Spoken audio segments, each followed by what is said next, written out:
Qasem Soleimani, the Iranian general killed by a U.S. drone strike ordered by President Trump, was buried this morning in his hometown. Iranian state TV reports dozens of people were killed and dozens more injured in a stampede that broke out at the funeral.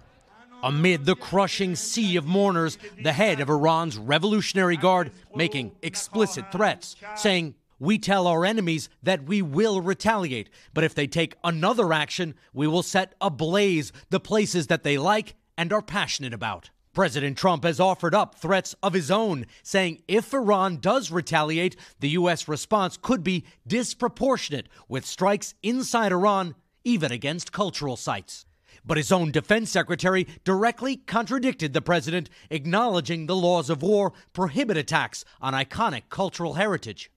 The UN Secretary General says he hasn't seen the world so full of risk. Geopolitical tensions are at their highest level this century, and this turbulence is escalating. Overnight, the Department of Homeland Security issued a general warning that Iran could respond with cyber attacks, improvised bombs, drones, attacks on civilians, or use one of its armed proxies, both on the U.S. or American interests around the globe.